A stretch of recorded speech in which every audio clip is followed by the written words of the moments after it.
kung paano po yung mindset nila sa work and yung dedication po nila sa kanilang passion. May mensahe pa kayo para sa BGYO? Ako, dagdag ko lang po sa tanong kanina. So, personally po, sobrang laking tulong sa akin BGYO, especially Mickey. Mickey din yan. Kasi nung nag-aaral ko ako nung paano gumawa ng song, isa siya sa tumulong din talaga sa akin. So, yeah, ang message namin, thank you po sa being inspiration. Gusto ko dahil siyempre, since mas seniors po namin sila, thank you po sa pag-guide sa amin throughout our trainings po. Salamat po. Ay, ako po pala mas cool. Sa tingin, salamat po. Alam mo na ng iba doon. Yes, thank you so much. And grabe, we are so happy to have BGYO here also. Thank you again, BGYO. Yes. And of course, right, feel ko, medyo mga po yung magiging usapan natin for our media Q&A. So I think we should have our chairs enter muna para makaupo ang ating rising P-pop group, right? Alright? So now, I'm sure that there's a lot more that we'd love to know about Rive. Syempre, debut tracks. Kaya naman, it's time for us to give the floor to our friends from the media to ask some questions. And habang hinihintay ko ang aking co-host for our MediaCon, one of the writers and producers of Rive, Jeremy G, will be joining me for our media Q&A. Yes, but for now, okay, media Q&A. Thank you guys so much for being here, friends from the media.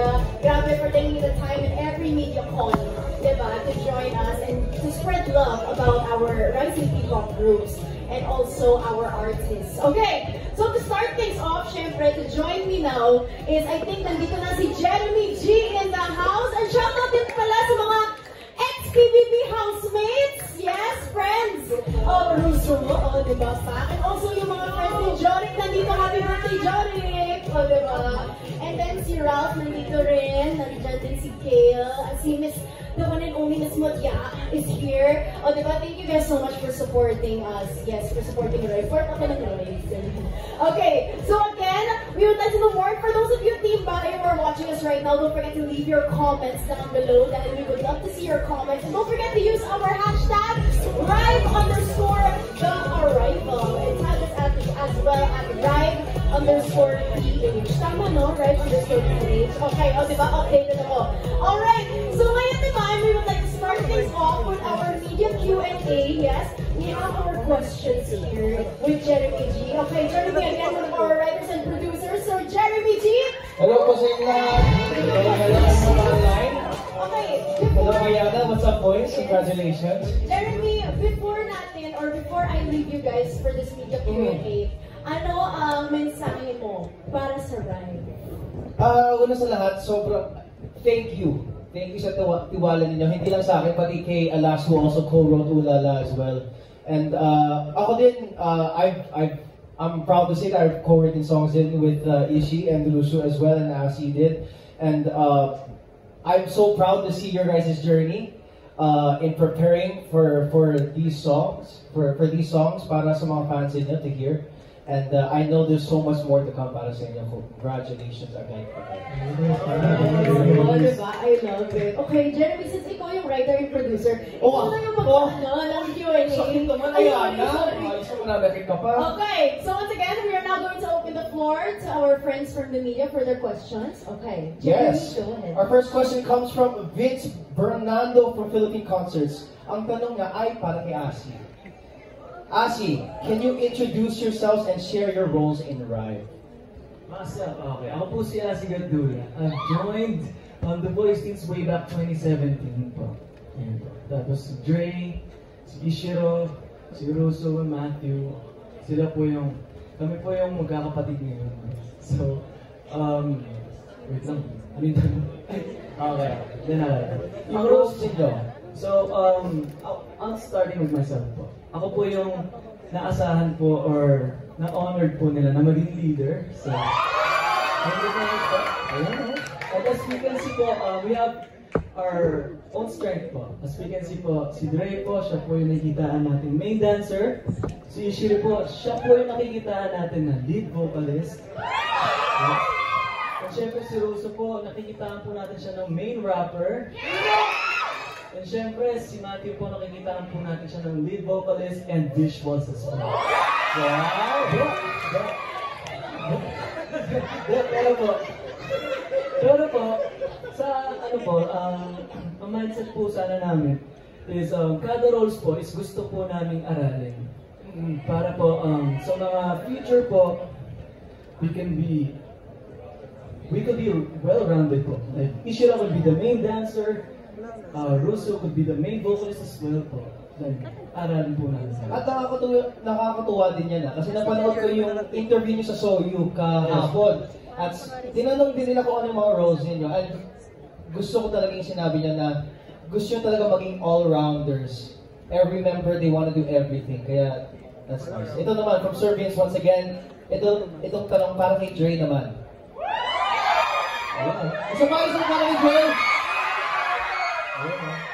Dre, are there any genres, concepts, or collaborations that you'd love to explore in future releases? Gusto ko pong makakulab si Mr. Gary. Ayun o. Idol ko po talaga siya. Okay. Mga ibang members baka may gusto kayong i-collab in the future? Collab? I think, let me say. English yan.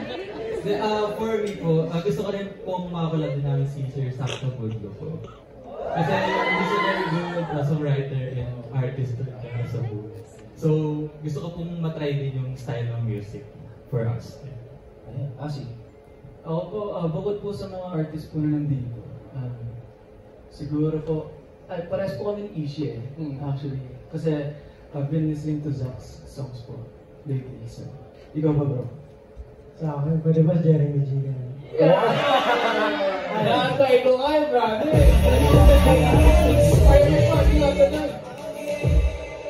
Ayun, syempre, kasama ka na din, Chris.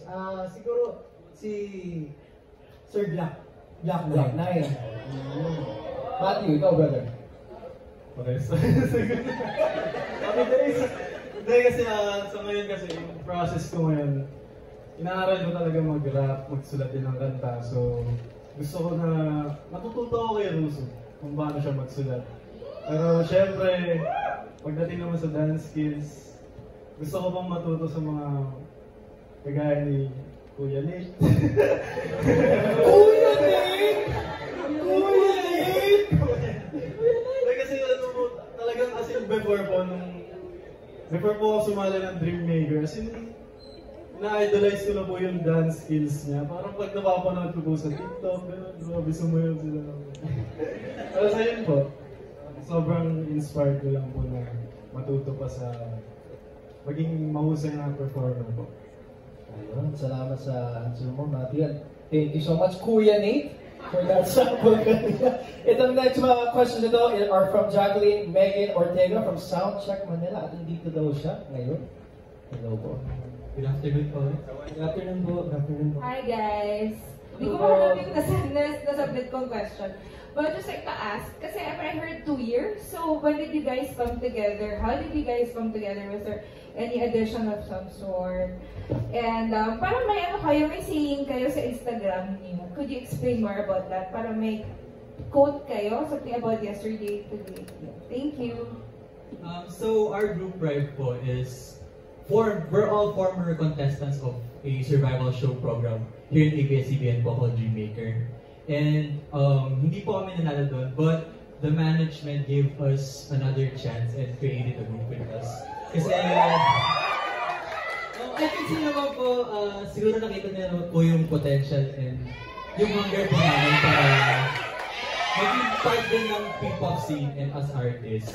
And ayun po, unti-unti po kami nabuo and throughout those 2 years, and tuloy-tuloy lang po kami nag-train. We waited our time, we took our time kasi gusto po namin mabuo yung mga sarili namin as artists and maging confident kami sa mga ipapakita namin in the future and ngayon, right now. So, regarding po din sa experience yesterday, today, and tomorrow, we want our music to be well-rounded as well. Kumbaga, throughout your music, you could feel a lot of things, experience different things throughout what you hear. So ayun po, gusto po namin may maramdaman yung mga tao through our music. So, different experiences. Deserve naman nila yung spot nito, di ba guys? Deserve naman nila. Is that it? Meron pa isa pang tanong? Okay na ba? Thank you. Ayun, nahulog tuloy. Sorry guys, pasensya na. Pinakabahan na yung kuya nyo. Ito from Carl Jun Canole from Kapatid Insider. This question is for Ishiro. Ay, isa ba ka Ishi? Ito, Ishiro, sa daming P-pops ngayon sa P-pop scene, what sets Rive apart from those other groups in the industry today? Okay, oh, it's a big thing. Throughout naman sa pagsasama namin, napag-uusapan din namin minsan. Kasi di ba, in this industry, it's about what makes you different, what makes you unique. I can say what makes us unique is really connected with our backgrounds and our concept na ngayon sineset namin. Kasi we all came from different paths. Si Dre, his experience in dancing, world of dance.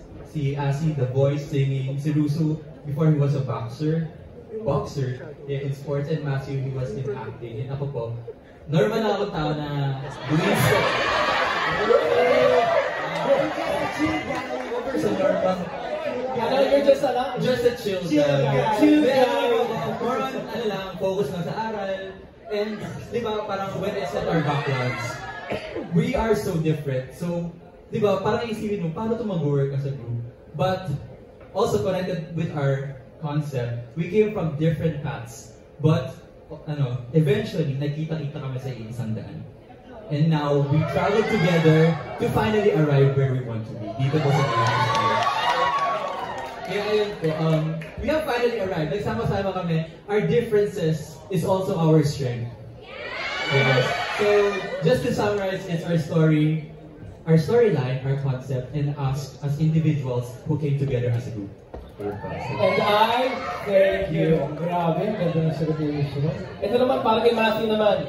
Matthew, nabanggit naman ni Ishiro kanina na you guys are given the belief from the management, you guys are handpicked to be part of this group. Pero para sa iyo, what was your reaction when you guys finally debuted? Siyempre po, una-una hindi po talaga ako makapaniwala na aabot ko sa kung nasan po kami ngayon. Pero siyempre, nasa isang mindset po kaming lahat na nagkakaintindihan kami na iisa lang talaga yung goal namin from the start na kahit ano man mangyari, walang susuko, patuloy lang kami na hawakan namin yung kamay. Tapos kapit-kapit kami, gano'n, di ba? So, siyempre, patuloy lang kami nag-grind everyday, hindi kami sumusuko. Parang minsan, kagabi nga inisip ko lang parang di ako makapaniwala kasi parang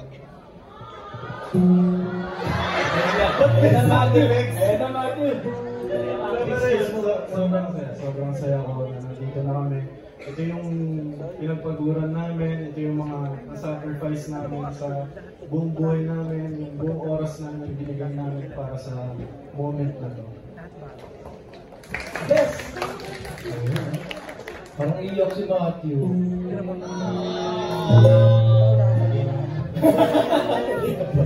Well, thank you so much guys for those answers. Pero syempre, next natin is from Hannah Mallorca from Inquirer.net. And I believe Miss Hannah is here with us right now. Miss Hannah, dito ba kayo? Ayun. Hello po, good afternoon po and congratulations sa inyo. So, yung una kong question is for Dre. So, narinig ko nga po na dancer ka sa mga dating P-pop groups bago ka nag-debut. So, kamusta yung naging adjustment mo now that you're with Rive? And how are you enjoying so far? Nung backup dancer pa po ako, especially with Bini and BGYO, nung concert nila, sobrang naramdaman ko po yung inspired na tao sa akin. Doon ko nalaman na gusto kong mag-pursue bilang idol. And kung ano yung na-experience ko ngayon sa adjustment, sobrang nabigla ako kasi magkasabay na yung dancing and singing. Basically, sobrang hirap talaga niya isipin kung paano mo siya pagsasabayin. And yun yung pinaka nabigla ko sa adjustment. And after that, yung na-experience ko and kung ano yung ini-enjoy ko ngayon is kung with the group, na masaya ako with them. And kung ano man yung ginagawa ko ngayon, sobrang natutuwa ako dahil eto na nandito na kami. Ayun.